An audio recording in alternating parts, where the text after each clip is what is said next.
तो मादिदेव पुरुषः पुराणः तमस्य विश्व परमा निधानम। देखिए, जिंदगी में रौरा जवन कुछ पौले बानी गीता के सार है, जवन कुछ पौले बानी ये या पौले बानी। आज जवन जायब छोड़ के जायब वे छोड़ के जायब। ए पर रौरा ये मत महसूस करी कि हम जन अपना कर्म के प्रभाव से कुछ पौले बानी। आ यह सोच लिया एगो सबसे बड़न खतरा बा जिंदगी में। ठीक बा, कर्म के महत्व बा, रउरा कर्म से ही कोनो पौले बानी, लेकिन एकरा साथे रउरा कई जन्म के संबंध स्थापित बा। कर्म कैले बानी, कर्म के तो जरूरी बा। बाबा कहतनी कर्म प्रधान विश्व करी राखा, आ जो यश करई तासु फल चाखा। कर्म तो करे के पड़ी।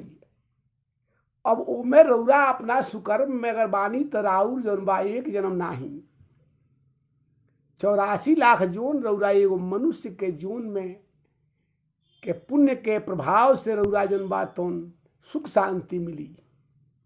ये मत समझ ली कि रउरा जौन बा अगर मनुष्य बानी तो फिर रउरा मनुष्य होखो।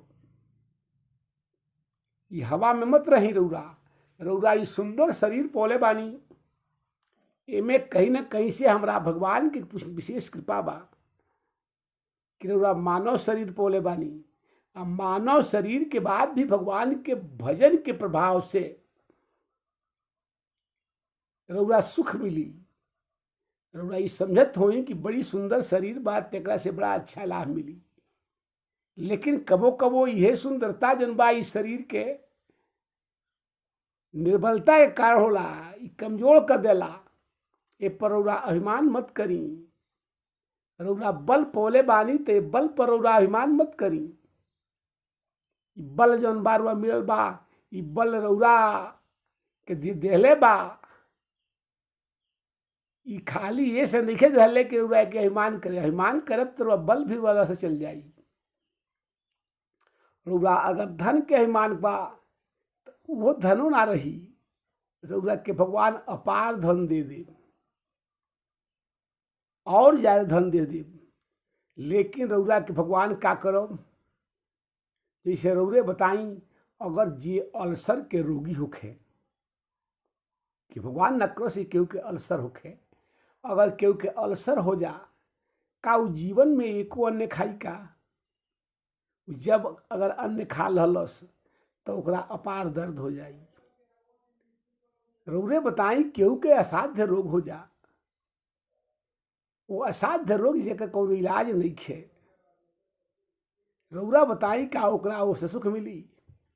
रउरा के खूब बढ़िया एसी में रउरा के दिल गई, बहुत विस्कमती जौन बा तौन व्यवस्था रउर बिस्तरा के होखे, भोजन के होखे, सब कुछ रउरा बहुत अच्छा बा, लेकिन रउरा पैर में बबूर के कांट अगड़ जा, बबूर के कांट रउरा पैर में गड़ल होखे, आऊ जब ओके घाव जब रउरा पैर पे टभके लागी, दर्द करे लागी, तो रउरा के कितनो नीमन से नीमन बिस्तरा दिहल जाई, रउरा नींद ना आई।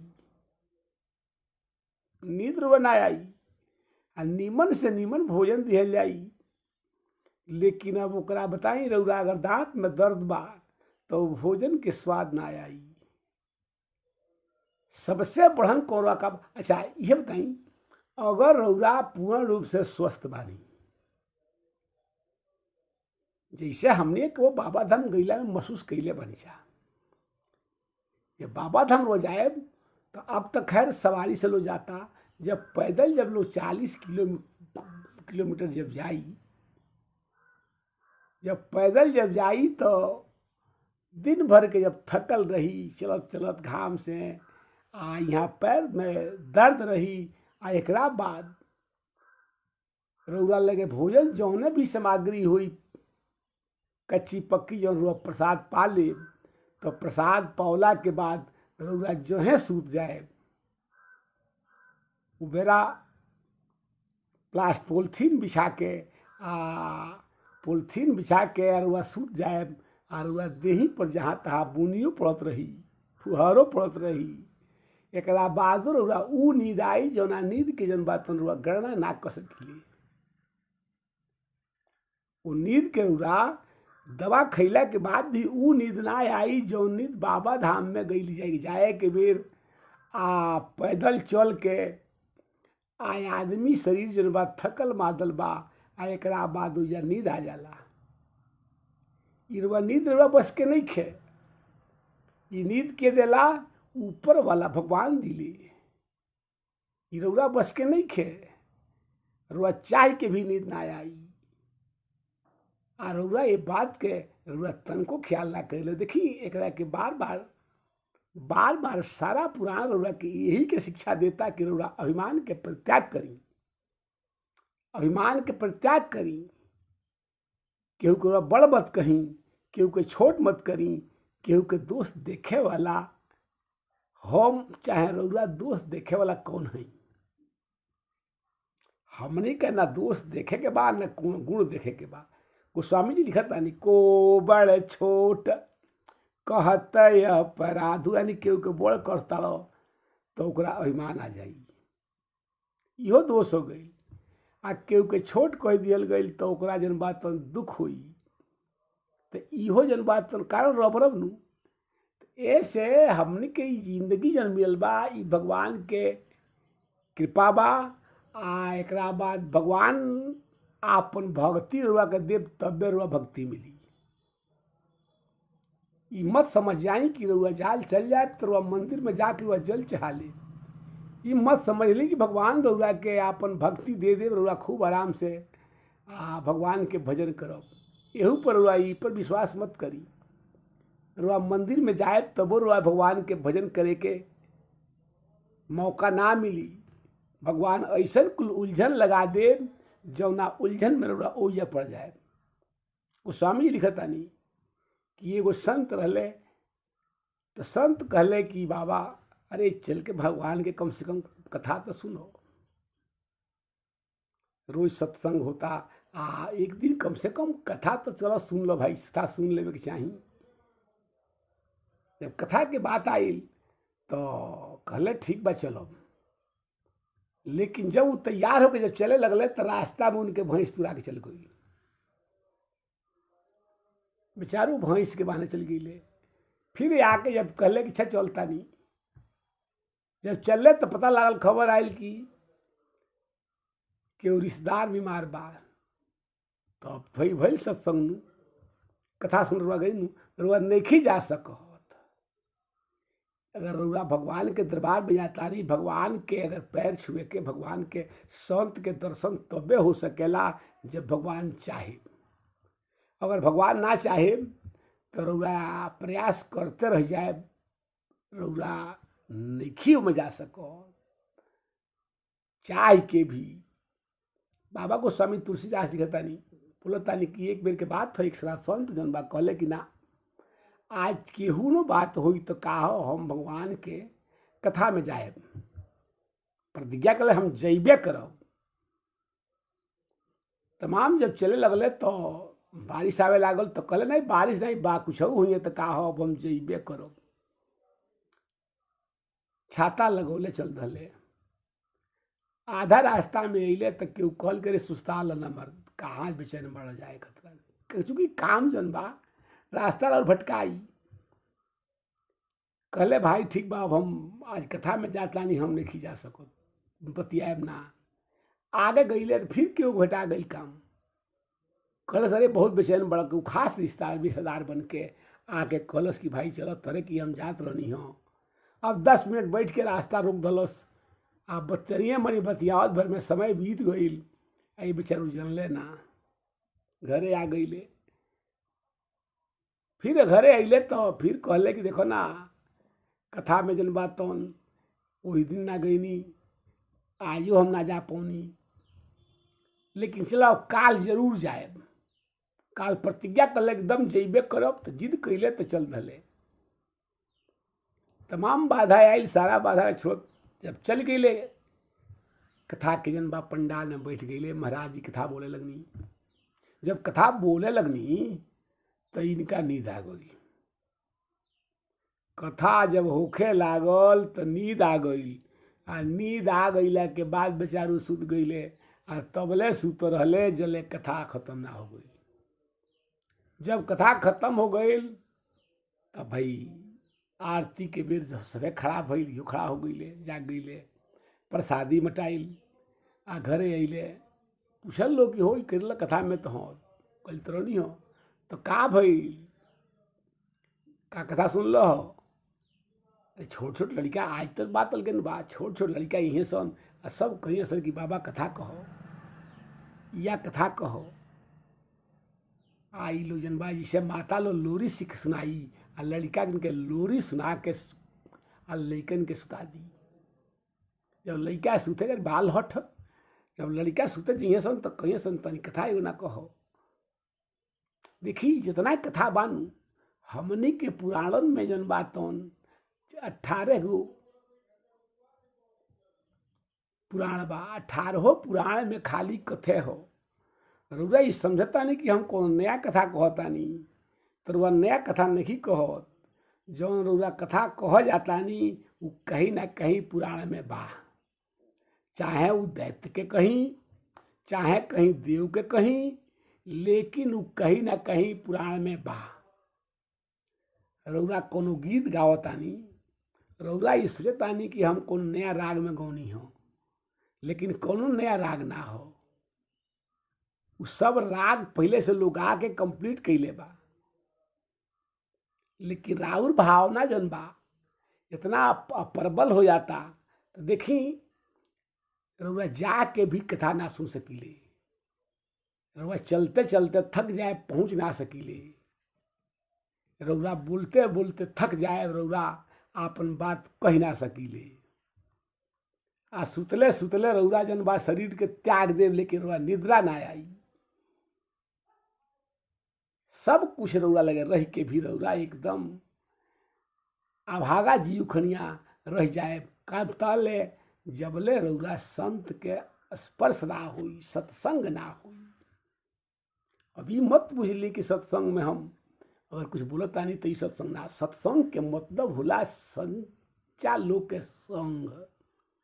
सत्य जे सत्यवादी होखे, उत्तम विचार वाला होखे, ओकरा साथे रउरा अगर बैठ गईनी, ओकरा से कुछ आपन बात के हाल चाल होखे, आपन ओकर सुख के बात सुननी, चाहे दुख के बात सुननी, आपन सुख दुख के बटनी, हो गई सत्संग।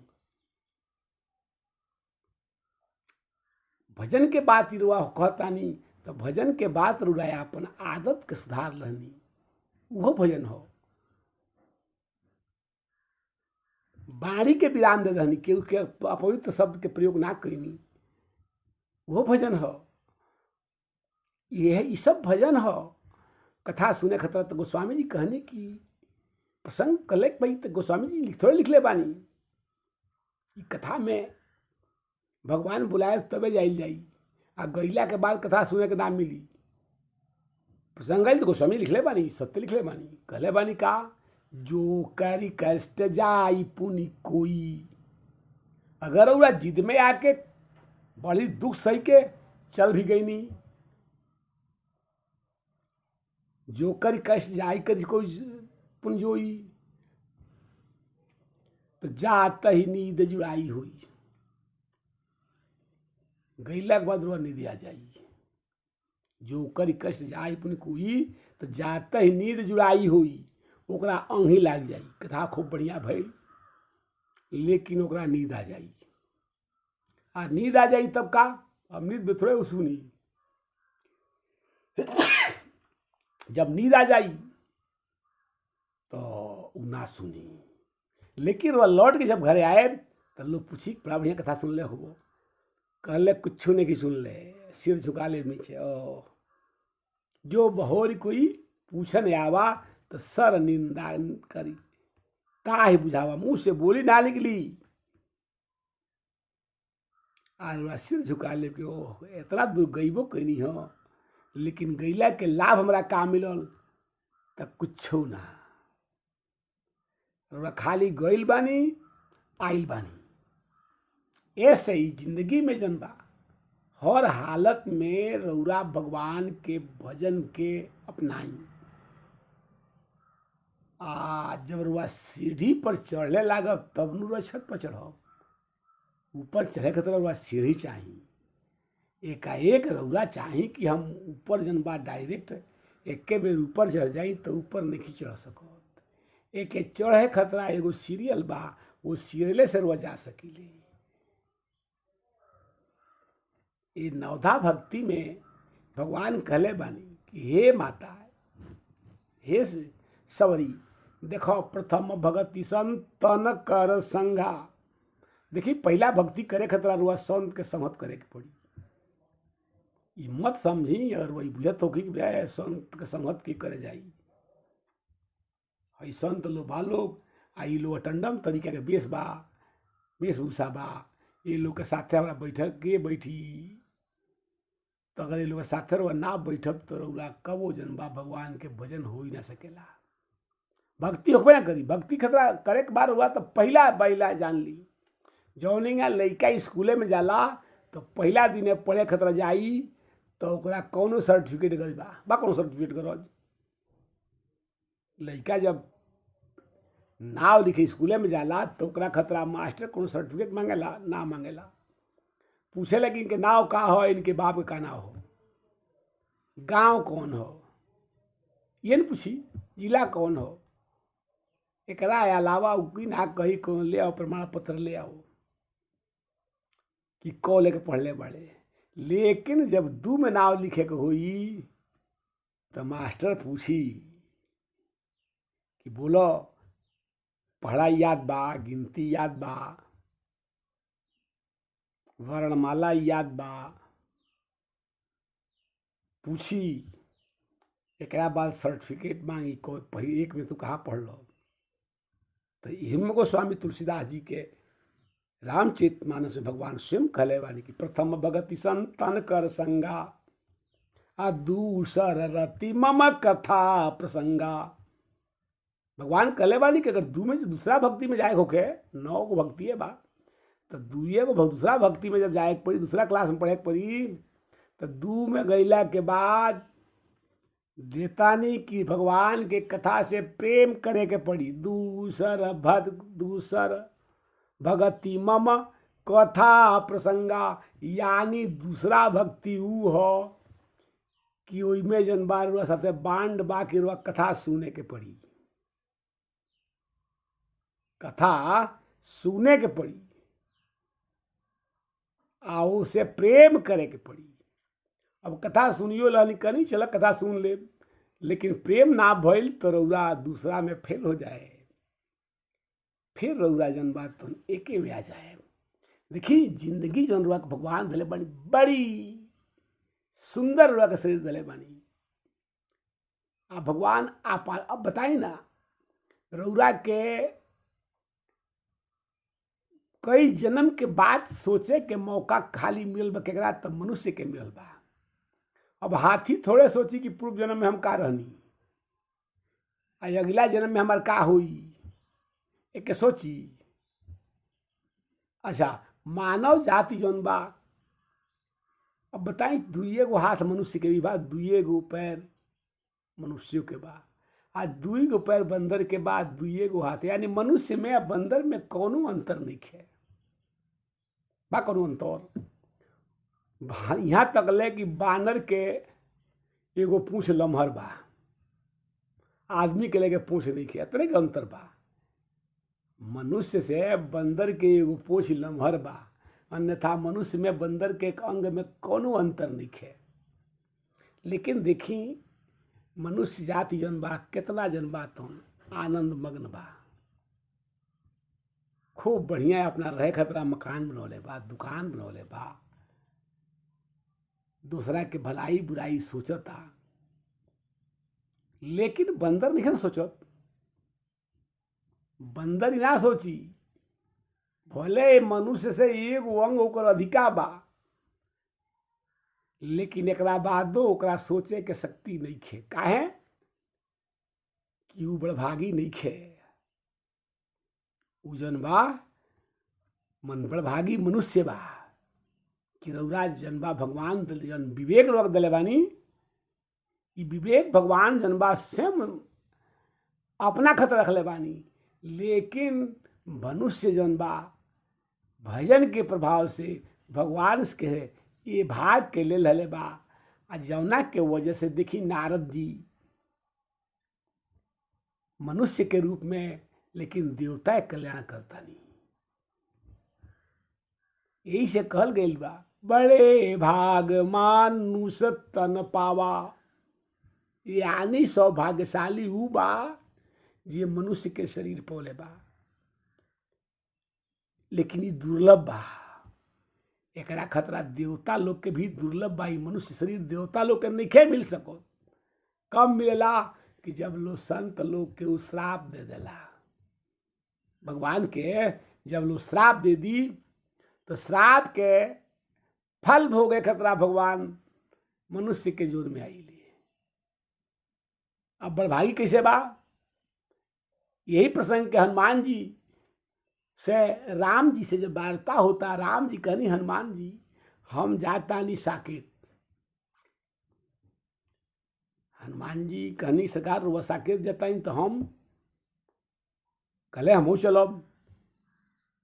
भगवान कहीं तो चलो, लेकिन कहनी सरकार साकेत में आईजा के अंतर कौन नहीं खेता। राम जी कहनी देखो साकेत में खाली हम रही ले, साकेत में हम ही रही ले या एगो लक्ष्मी जी रही ले, हमारी रूप ना रही, हम चतुर्भुज हो जाए। हाई रूप ना रही हमनी के, लक्ष्मी जी भी चतुर्भुज हो जाए। हमनी के हई रुहे ड्रेस बना रह जा तो कल तब अच्छा ही सरकार ना रहो ये रूप में ना रहो, ठीक बा तो काम चल जाई। रौरा मनुष्य के रूप में ना रहो तो 4 गो हाथ हो जाई, ठीक बा चल जाई। लेकिन एक और बात बताई, कथा मिली हो जा। राम जी कहनी कि हो या कथा तो ओया ना मिली। कहले सर ओया कथा काहे ना मिली। कहनी सरकार ओया के कथा सुनी के या के कोही, ओया ना केहू कहे वाला बा ना केहू सुने वाला बा। हनुमान जी कहनी तब सरकार तब ओया हम का कर जाई। जब ओया कथा ना मिली तो हम ओया ना जाए। तो हनुमान जी कहनी कि ठीक बा सरकार तो रह दी, हम एजा रहब, हम ना जाए। जब हमारा कथा नहीं कहता हम कहाँ जाए। हनुमान जी के आज इतना पावरफुल बानी, कलयुग के देवता बानी, सब देवता में यहाँ का सबसे शक्तिशाली यहाँ के बानी। महावीर जाए के नाम से यहाँ के संबोधन होला। आ यहाँ तक ले कि यहाँ का ध्वजा पर बास कहा बा, यहाँ के तो ध्वजा पर रही ले, यहाँ का पताका पर बैठ के यहाँ के रही ले। काहे खतरा, लेकिन सुनी ले का तो भगवान की कथा से यहाँ के तृप्त हो ली। बार बार घर में ध्वजा होखे जरा आ ओकरा के कथा होत होखे, यहाँ का समझ जाई ले कि आज जरा जरा घर में ध्वजा लागल बा वो ये जरूर कथा होत हुई। लेकिन जीव जन बा ये तरीका के जन बा निष्क्रिय बा कि भगवान के भजन करा तनको अच्छा नहीं लागत। अच्छा देखी यह जन बा, अगर ऑर्केस्ट्रा होता, नाच होता तो देखी बिना बुलौले भीराज हो जाई, बिना बुलौले। काहे तो ओइजा कलयुग की प्रधानता आ जाई। आ जहाँ कथा होके होई, तो जब कथा होके होई तो वहाँ 5 आदमी ना आई हैं, 2-4 जना संत लोग आई, वो कुछ लोग गांजा पी के मस्त हो जाई। एक बाद कुछ लोग आपसे बतियाई, वो सुने के प्रयास ना कर, वो सुनल ना चाहिए। काहे बुझता कि बस अरे हमनी एक बार भगवान के दूसर के सुने वाला बा। काहे से यही प्रसंग में संत लोग कई भी प्रसंग होला तो संत के यहाँ पूछ दिले महाराज जी बताई कि कथवन में काहे लोगन आवेला, ऑर्केस्ट्रा में जन बात दुनिया भर के भीड़ हो जाला। भगवान कृपा से उजा दुका विवेक आईला कहनी कि हमरा इस से यह भइल कि देखो काम जनबा के प्रधानता हो जाला। जहाँ ऑर्केस्ट्रा होला, नाच होला, तो हम उजा मन के जनबा तो सुख होला। आ मन जनबा हमेशा कुमार्ग पर ले जाला,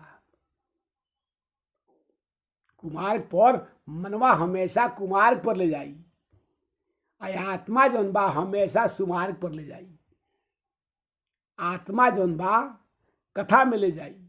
रउरा बताई अगर केहू बुजुर्ग बा और ऑर्केस्ट्रा देखते बा बड़ा ओकरा मने करता देखे के, लेकिन उ देखता कि हमार नाती बा पनाती बा लइका बा, तो या ओकर मन आत्मा कही जल्दी से भाग जा। आत्मा कही कि भाग जाई या मत रुको, लुका कही। आत्मा वहू बेरा सिखावेला, लेकिन मन प्रबल हो जाला, कहेला ना चला एक बार देख ली, देखे के थोड़ा मिली। एक लाभ का मिलेला तो मन जौन बा जहाँ रह के बात मानल जाला तो डंटा खाए के पड़ेला। मन जौन बा डंटा खाए के पड़ेला, पिटाए के पड़ेला, जौना के दुख शरीर के भोगे के पड़ेला।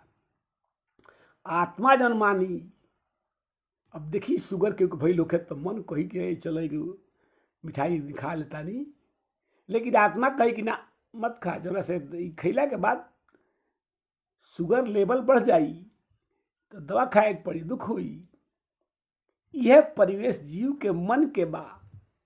हमनी का इतना जानला के बाद भी चूंकि माया जनबा हमनी की पूरा माया जनबा ऐसे में चारों तरफ से हमनी के लपटाइल बनी जा, माया में हमनी के लपटाइल बन जा। आ जले माया से हमनी के निवृत्त ना हो जा, ऐसे छुटकारा ना मिली, तले ज्ञान कैसे हुई। अब माया तब तक ले रही जले इंद्रियां प्रस्त ना हो जाई। जले राव इंद्रिय प्रबल बा तब ले रहा माया में बानी। माया तब तक ले रही जले रहा इंद्रिय प्रबल बा। जहिया राव इंद्रिय बात तो प्रस्त हो जाई, थक जाई, तब रौला माया उड़ा जाई। कहीं माया अब इनका लग से हटो। लेकिन रौरा मन में बार बार विचार आई कि ना, लेकिन रौरा बुझब कि अब तक केहू नहीं पूछत, समाज नहीं पूछत, घर नहीं पूछत, नगर नहीं पूछत राउर स्थिति का बा। जब स्थिति हो जाई ताला खनिया, लेकिन वहू बेरा ले भर सक माया कहे लगी चलो इनके उठत बड़े कम से कम भोजन कर लेते रहे, तब वो माया कहले ना अभी रहो, अभी तरा और लात खाए के बा, और तरा अभी और दुख सहे के बा। लेकिन वही सत्पुरुष जे बा ओके परित्याग कर दी हो, चलो हट सुखदेव जी छोड़ दनी, कहनी हटा रह दो। ई माया जनबा ई काम से दूर हो जाइल जा। जिहवा जनबा ई नेत्र या जीव दोनों काम में फंसा देला। कान बा इहो फंसा देला, नाक भी फंसा देला।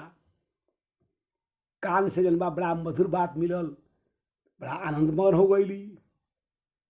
मुंह से केहू के बुराई करे होइल, इहो दिक्कत हो गई। वैसे नाक जनबा अच्छा सुगंधित मिल गई तो सुन ललस, आँख कुछ नीमन देख ललस। देखी यह बात बा। और रउरा ऐसे इंद्री जनबा एकरा पर जनबा तो स्वयं स्वयं राखी। जैसे अस्त्र पर बैठल बानी तो लगाम पर जब काबू रही, रउरा पैजंघा में बल होई तो रउरा घोड़ा पर अस्थिर रहो। अगर रउरा शरीर में बल नहीं खे तो अश्व से गिर जाए। अश्व पर रउरा ना बैठ सकीले, अश्व के सवारी नहीं हो सको। आज जब ये शरीर के छूटे के बारे पर ख्याल करी, अनुभव करी, एक अभिज्ञात ना हुई तो रउरा जनबा तो सारा दुख भोगे के पड़ी। ऐसे जीव जनबा से प्रयास हमेशा करेला कि हमारा अच्छा काम होके, लेकिन अच्छा करे ना चाहे कहीं चाहे ना, चलो काल करो। बार बार सबे कहला काल करो सो आज कर, आज करो सो अब पल में परलय हो ही है, बहुरी करोगे कब। सबे कहे लाई बात, हम लोग कही ले जा, लेकिन करे के बाद का बा सीधे उल्टा। आज करे सो कल करें, कल करे सो परसों। जो आज करे भाई आज ना हुई चलो काल हुई, काल करे के बात भाई चलो परसों हुई कोनो। लेकिन आज करे सो कल करे, कल करे सो परसों।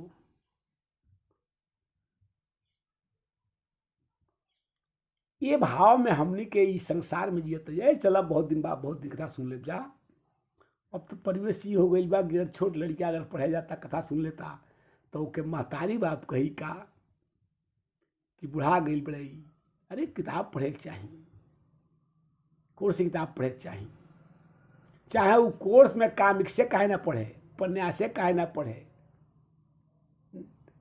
लेकिन कथा ना सुनिए। देखिए कथा से, जब कथा ना सुनी तो विवेक कहाँ से हुई, और विवेक ना हुई तो ज्ञान कहाँ से हुई। सबसे बढ़न पहले काम बा विवेक के, आ जीव के विवेकशील बने चाहिए। हमनी के ये विवेक से बहुत दूर चल गई बन जा, हमनी के भाव के बुझते नहीं खींचा कि विवेक का हो।